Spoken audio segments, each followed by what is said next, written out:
All right, everyone, welcome back to What's Your Next podcast. From our last episode, we learned what is a franchise disclosure document, an FDD, and we learned the meaning of the franchise disclosure document. What we're going to do in this episode is we're actually going to look at one of the sections, section number 1, and we're going to walk through and give you a little bit of information about what you would expect to find in this section in the FDD. Welcome to What's Your Next. This is the go-to podcast for aspiring business owners who want to get to the next level, escape the rat race, and give their middle finger to the corporate 9-to-5. If you want financial freedom, work-life balance, and the business of your dreams, you're in the right place. Dave and Stacy Riska, husband-wife franchising duo, openly share their successes, failures, and lessons learned in franchising, business ownership, and working with your spouse.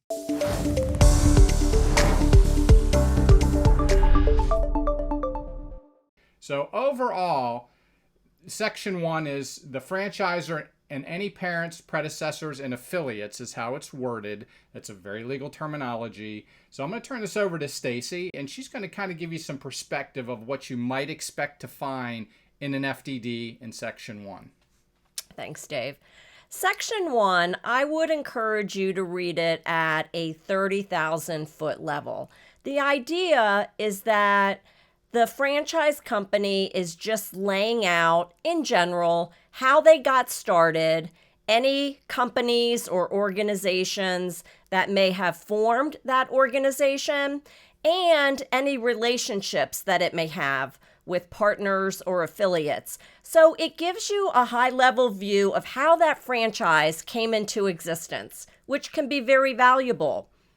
It can also be valuable to understand how the franchise is structured. Some franchises just have one entity where they do everything, but other franchise organizations, especially as they get larger, they may have their own businesses that they run themselves. For example, if they're selling equipment, they may do that themselves and set up their own legal entity to do that.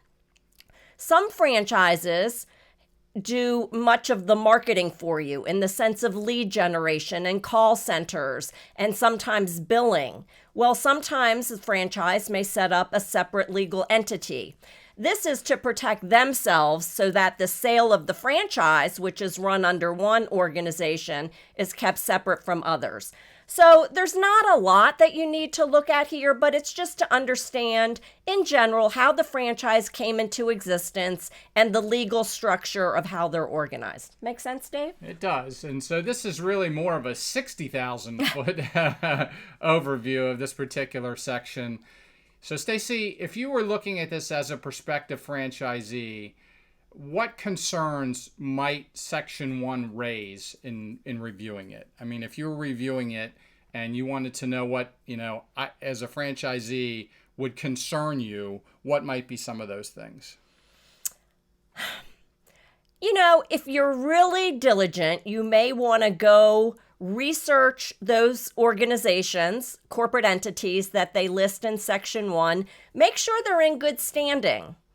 If you are working with more of what's called an emerging brand, meaning they're just getting started, and you see a lot of entities listed there, that may raise a few red flags. You may want to ask the franchisor why there's so many entities at such an early point in time. When a franchise is more established, that may make more sense. That's a great point, Stacy. Thanks for sharing that. So this is section 1, 30,000 foot. We're going to move on now. Thanks for joining us on What's Your Next podcast. Come back and check out the next episode, which we're going to be reviewing section 2 and telling you a little bit about that one as well. So check back. We got another episode coming.